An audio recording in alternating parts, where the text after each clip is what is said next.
অপরাধটা কি? বিডিও অফিসে প্রতিবাদ করা হয়েছে মানুষের অধিকার কেড়ে নেওয়া। প্রসঙ্গটা হচ্ছে এসআইআর, মানুষের ভোটাধিকার কেড়ে নেওয়ার প্রসঙ্গ, মানুষকে হেনস্থা করার প্রসঙ্গ। মানুষের পাশে তৃণমূল কংগ্রেস দাঁড়াবে না তো কে দাঁড়াবে?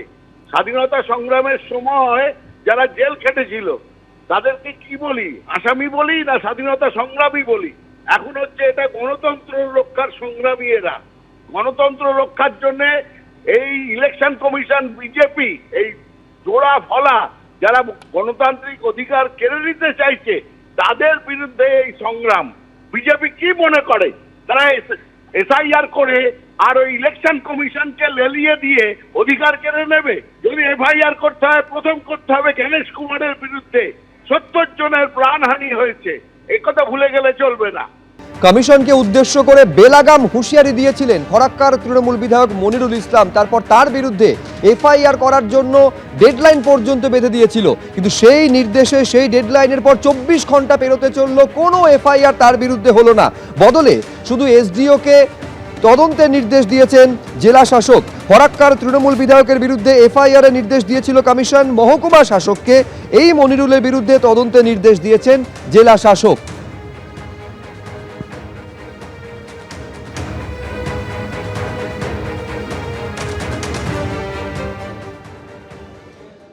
এইবার আপনাদের দেখাবো বিডিও অফিসে ভাঙচুর চালানোর 5 দিনের মাথায় কিভাবে নির্বাচন কমিশনের উদ্দেশ্যে কি ভাষায় হুঁশিয়ারি হুমকি দিয়েছিলেন তৃণমূলের এই দোর্দণ্ড প্রতাপ বিধায়ক।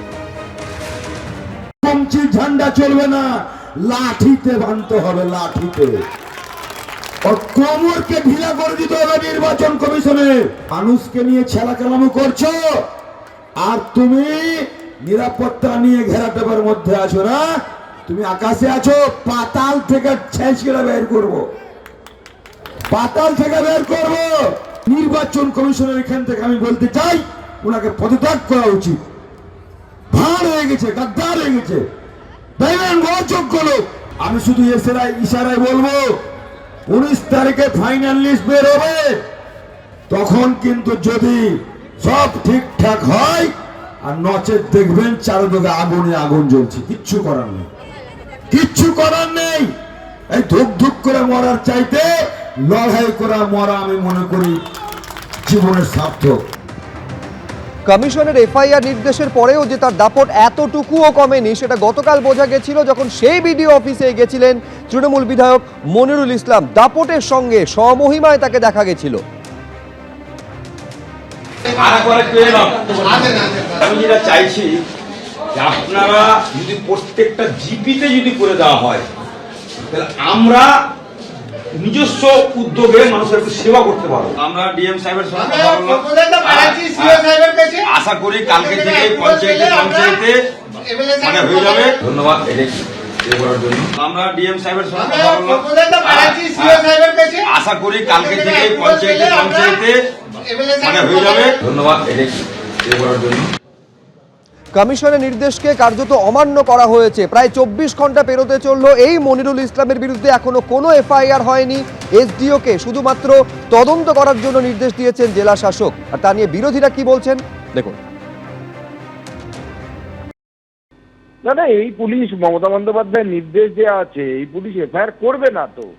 মমতা বন্দ্যোপাধ্যায় সম্পূর্ণভাবে ভারতবর্ষের সাংবিধানিক সংস্থাগুলোকে সেগুলোকে সাইডলাইন করে নিজের ইচ্ছে মতো এই রাজ্যটাকে একটি বিচ্ছিন্ন দ্বীপে পরিণত করার চক্রান্ত করছেন।